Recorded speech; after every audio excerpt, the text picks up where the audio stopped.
Ahoy there, Legends in Exile. It has been 6 days since Bethesda canceled the Elder Scrolls Legends, but I'm still here with a weekly video to show you guys. This is going to be the new and improved SPCA special. This is one of the first decks I made a video on this channel a million years ago. Well, maybe like a year ago, but still, it's a really fun fan favorite, which is Animal Monk. And it's actually gotten a lot of things to improve it over the last, over the last year since I ever made a video on it. So we said, all right, let's go ahead and jump in and see what we can do with it. Now, I totally think that there is a viable build, maybe even a better build that wants to use Old Salty's Assault. I said, you know what? I'm not feeling that. I really want to dive into some of the other ways to play animals, and Salty's Assault, it's pretty good. But I think there's some more fun ways to play that can also be really good. And sure enough, this has actually panned out really nicely. So the biggest reason we're doing this is the new card from the Tamriel collection, which is the Obstinate Goat. The Obstinate Goat is actually really good for this deck. It's a 3/2 for 2, so decent stats, aggressively oriented, and if the top card of your deck is an animal, you get to draw it. Otherwise, put it on the bottom. So there are, let's count them. We have 1, 2, 3, 4, 5, 6, 7, 8, 9, 10, 11, 12. We have 12 non-animals, but that means that the other 38 are animals. So you guys can do the math. The bottom line is we're going to be drawing card more often than not with the Obstinate Goat. So one of the cool things that Animal Monk lends that, like, say, Gobbo Monk doesn't have as well is they have quite a bit of things that generate more resources, like the Goat. We also have the Mudcrab Merchant. We have the Eldergleam Matron as well, too. So just some good cards that we can play down, but that will generate more resources in our hand so we don't run dry quite as often. The Guar Stable Master and the Feasting Vulture are honestly the two of the things that make this deck kind of worth playing, in that what they do is they can come down at really overstated for 3 if you've been curving out on 1 and 2, especially 2. 1 we don't freak out about so much. We just run the 3 Mudcrab Merchants and Shadowmere. Of course, play them if you have them, but the 2 drops that we've got, Mudcrab Ankle Snapper, Obstinate Goat, Reflective Automaton. I'll tell you in a bit why we're doing Automaton here, not something else. These all are pretty aggressive, and so what you want to do is you want to bring those down on 2, and then you can slam down the Guar Stable Master either to protect them, or you can play down the Feasting Vulture after trading with them, and just sort of weigh why we want to do that. And of course, that's partly why we have some of the more aggressively statted 2 drops. So we're running the Slinging Jackal and not the Wily Kiva because we don't have a lot of ways to buff the Kiva, and of course, it doesn't actually kill as many things because of its 2 attack. We'd rather make the trade since we know we don't have a lot of tricks for combat. Mountain Lion's been great, but because we don't have a ton of 1-drops, I'm only running 2. Pit Lions, these are a little risky, of course, but you kind of have to go a little risky with the animals. And of course, once they're down, they're awesome. So I've got the 3 Pit Lines in there. I think they're kind of necessary to run 3. I usually like 2 in non-animal builds, but I think 3 here really is what you need to kind of seal the deal against a lot of control decks. They're going to have a hard time removing this. Dawnbreaker, Giant Slaughterfish. I'm running 2 because I think it's pretty good if left alone. You almost always want to put its shadow so it doesn't get, I don't know, charged, vipered, whatever. But if it lasts just 1 turn, it's worth it.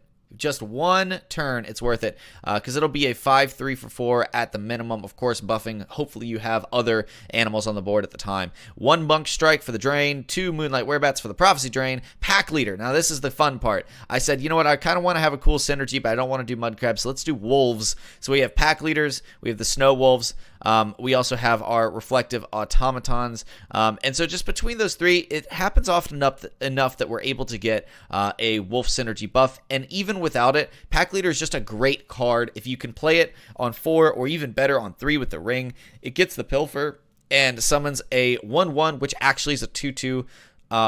You can figure out, like, this card just generates more board presence, and that's great. Now, the thing is, Goblin Monk, yeah, it's better than Animal Monk, and the main reason is because their Shadow Green Elder is on 4.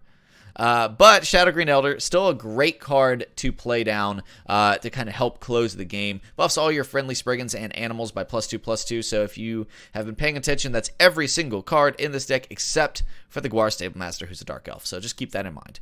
All right, guys, that's it. I do hope you enjoyed the SPCA special. This was a blast. We got more goats than ever before. And honestly, this deck's a lot of fun to play. And, you know, hey, gets the wins. Hope you enjoyed. If you do, drop a like. Consider subscribing if you haven't already. It's one of the best ways to support me as a content creator. And if you have any more ideas, more decks you think would be fun to play out here in Elder Scrolls Exile, put them down in the comments. I'm happy to take a look at them. Who knows? Maybe I'll try them on the channel someday. All right, that's it, guys. Enjoy the game. All right, here we go. Let's knock the opponent out with some animals. Unleash the zoo. We got ourselves a 2 and a 3 and another 3. I'm going to throw back the pit line. It's not very good at this stage in the game. We've got the ring. That feels pretty good. Let's see what we pick up here. It's a Guar Stable Master. I certainly do love that on curve. The Guar Stable Master is great. I mean, 3 mana 4/4 with guard, you know? Not too shabby.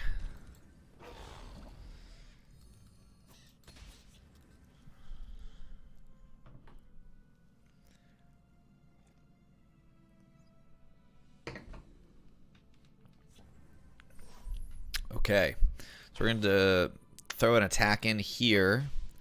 We're going to drop the ring charge. And I'm going to play the Guar Stable Master here, so it gives us the potential to go for the pit line next turn. I know it seems a little odd. I really should be playing it over here, but without something to pair it with, I do really want to get this pit lion down.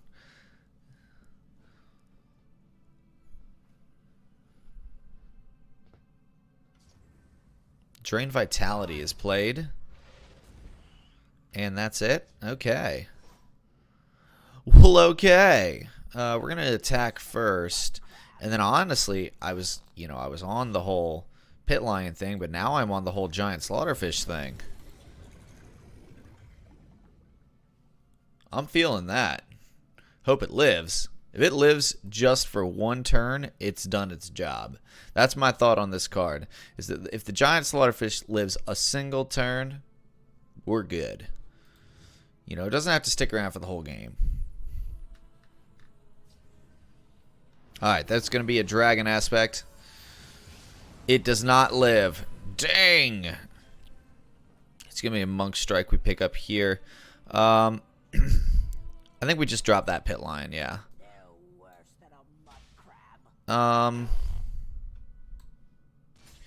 Yeah, and then we drop our pit line over here in field. Feels good.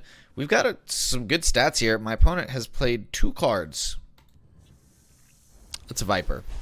Maybe we should have played it over here. I mean, if we played over here, then the 4/4 gets Vipered instead. You know? Drain Vitality. You know, for some reason, this isn't really scaring me that much. Okay, so we're going to go 4. And we're going to go Cliff Racer. Do I want to keep splitting lanes? I think I do. Squawk, squawk. Yeah, because we have the Monk Strike. If they put like a guard down, we're just going to zip over and win. This... What? Okay, so just game over then. Yeah, alright, that was weird. I don't like Shout Scout. I'm not... Not that I judge people for wanting to play it, but like it just doesn't. It has a hard time with exactly what we saw there. Or if you put all that early game stuff in, then you have no way to go proactive in the case of a harder control deck. So yeah. All right, let's see if we can find a game more exciting than the last one. Not sure what was up with that. Playing against a Crusader. Okay, that's gonna be tough for sure.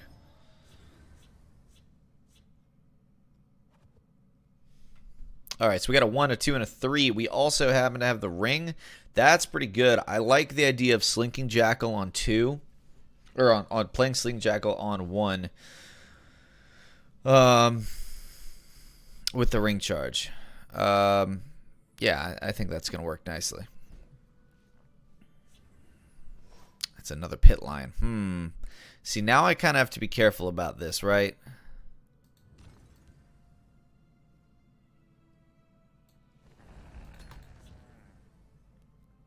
This could turn out really bad, honestly. If we get stuck with all of our pit lines. Oh, he dodges the jackal? Well, now this is looking a lot more promising. So we're going to go 4 here. We're going to drop the snow wolf. And the reason we're going to drop the snow wolf is because I can't play the pit lines, and I don't want to play the snow wolf and the mud crab. We hold the mud crab to go with the ring, to go with the pit line, because we're going to assume one of these two will live. And then, of course, we'll hard commit to Shadow because we want this Snow Wolf to be big enough. Is this going to buff Bruma? Got it. No patience for fools. Okay, so actually, this is interesting. What we can do is we could go Pit Lion, and because they didn't kill either of our creatures, which, I mean, we knew that it was possible they might not. What we could do is we go Pit Lion, we could Shadow Shift over here, we could kill this, and we could go face for 3. We have 2 creatures in Shadow, ready to rumble, and then of course we can drop these on the following turn to get that second Pit Lion down. I like this plan. I'm proud to be a part of it. We got to make sure we play the Pit Lion first. That's very key for this play. And then we go Shift. I'm making this trade for 2 reasons. One, I don't want my opponent getting a value trade on my Snow Wolf. Not that my Snow Wolf presents a huge threat, but if he gets a value trade there, he gets part of a trade into the Pit Lion or a trade with a buff. And then there's simply the fact that, oh, that's kind of annoying. And then there's simply the fact that he's going to heal probably up to what my Slinging Jackal would have been worth as opposed to my Snow Wolf. So just all that adds up to say it's a good thing I made that trade. Okay, so I don't need to play my Pit Lion this turn. I could go like Stable Master Ankle Snapper, which ain't bad, honestly. Stable Master especially to protect from the inevitable Divine Fervor that will accept 2 trades, making it way harder for him to trade into this lane. Of course, like, yeah, okay, I think that's what we're going to do. So, yeah, this trade sucks here.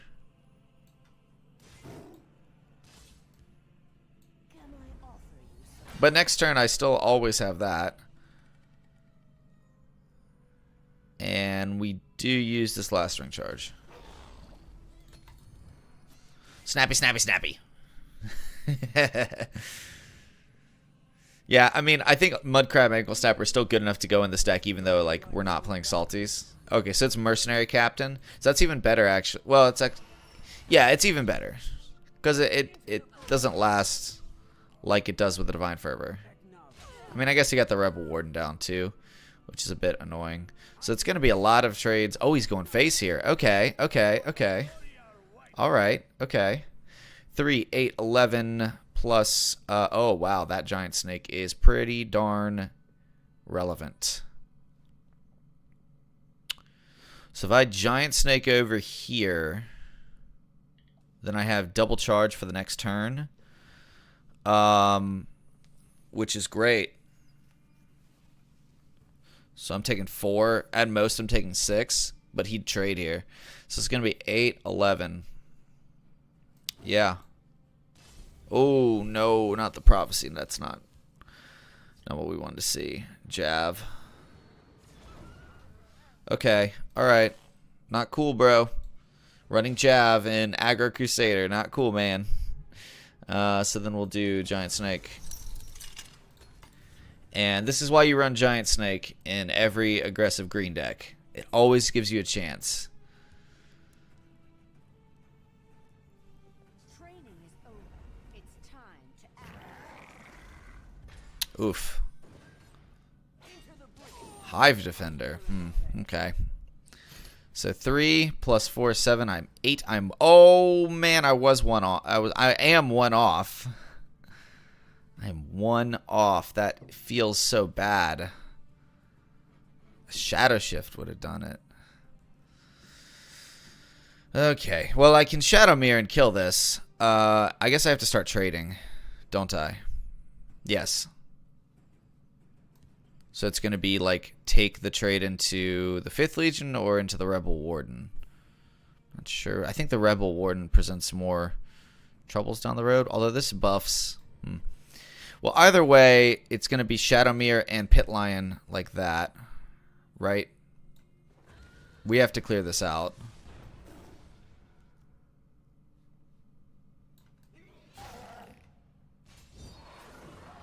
Did that make the sound of a sanctuary pet? I think it did. Alright, so it's Pit Lion, Mud Crab. I need to... So this is 2 damage for sure. This is 3 damage that we don't know that there's not going to be more. If he plays... So this is 3, 5, 7, 8, 9, 10, 11, 12, 13.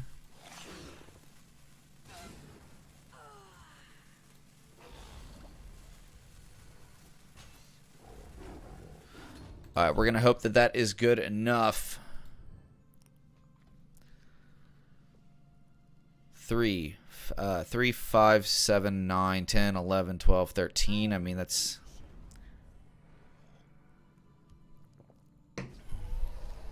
Kiva. Ally.